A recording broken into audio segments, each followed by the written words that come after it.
When Yemen's new government cabinet arrived to fanfare 6 weeks ago, it was supposed to be a step toward ending the war.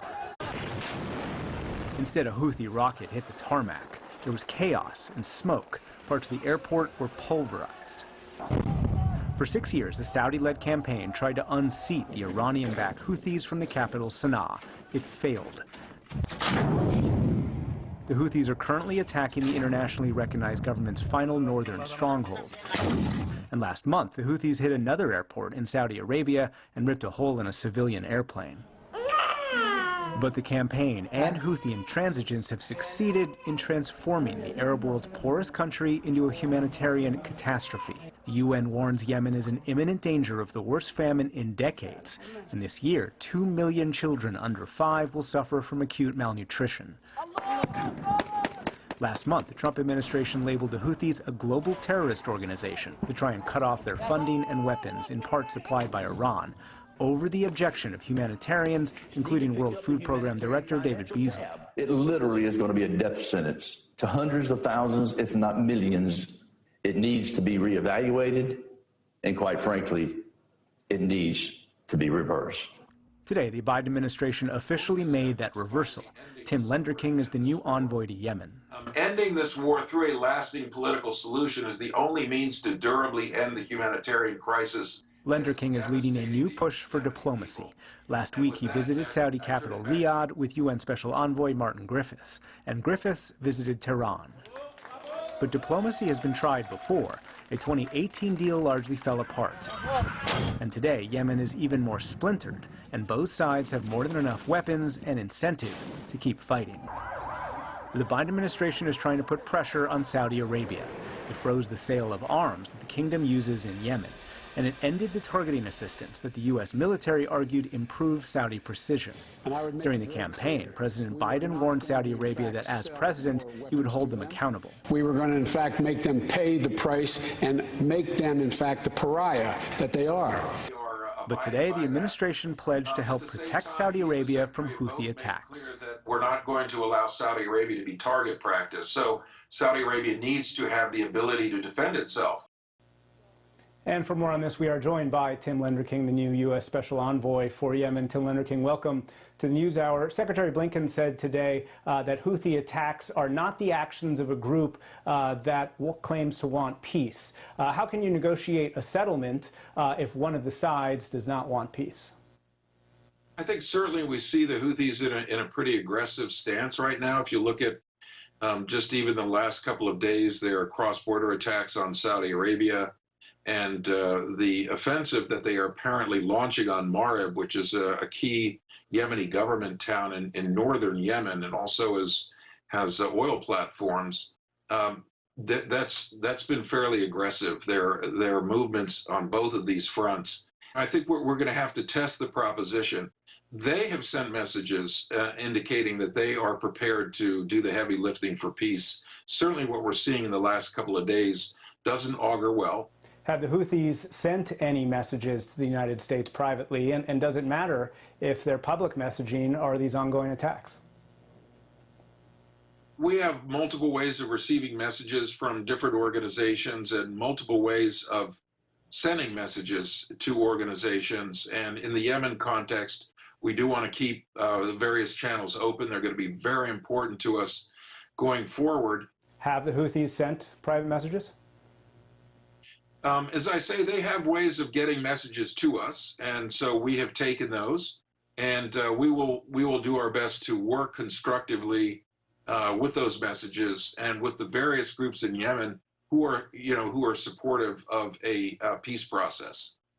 Your critics say that lifting the global terrorist organization label on the Houthis before they had to make any concessions means you've lost a chance for leverage to try and get them back to the negotiating table. Do you believe that you've lost some leverage by lifting that global terrorist organization label?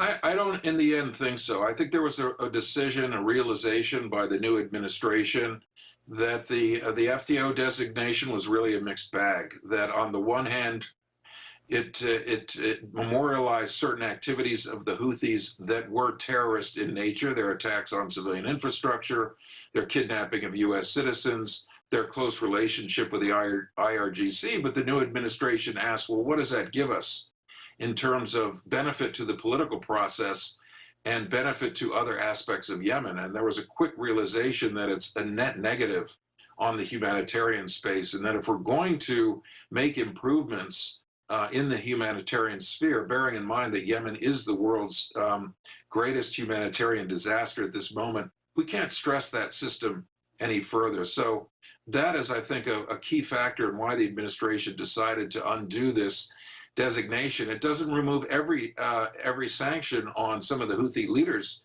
Some of those remain from several years ago. So it's not a free pass at all. As you know, in Sana'a, the capital, the Houthis have their own administration. They have their own police.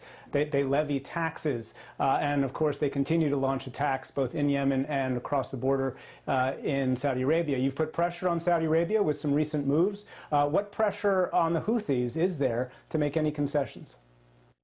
I think that the Houthis need to be tested in terms of their stated commitments and the messages that they've sent, that they are committed to a peace process and to the betterment of Yemen.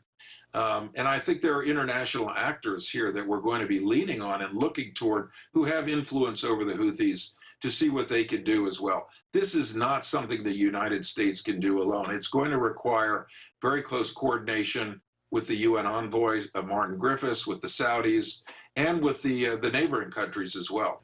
One of the regional countries, of course, that has the most influence over the Houthis is Iran. Last night in Iraq, a Shia militia took credit for an attack that injured 5 Americans, including one U.S. service member. And those were rockets that we have seen before from Iran. So do you believe that attack was by Iran? And what does it say to you about Iran's willingness to conduct diplomacy in the region?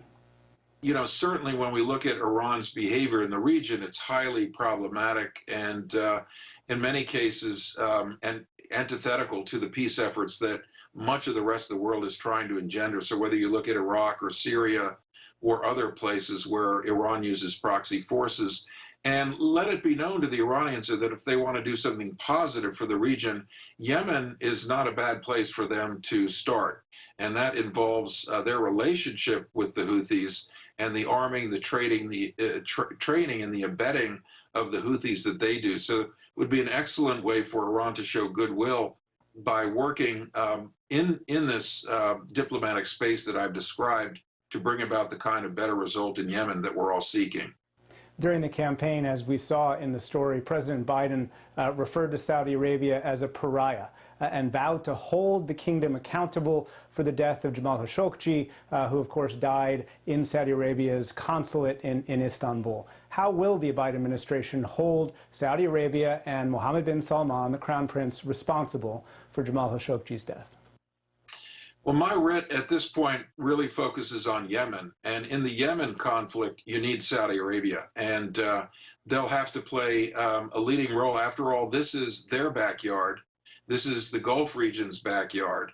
And just as we are, follow things that happen in our backyard very carefully, so must the Saudis, and so will the Saudis. So they will be a very strong partner in this effort, I'm convinced, and we'll be able to maintain the president's commitments with regard to Saudi Arabia while ensuring that the Yemen conflict is brought to a close. That is very much the goal.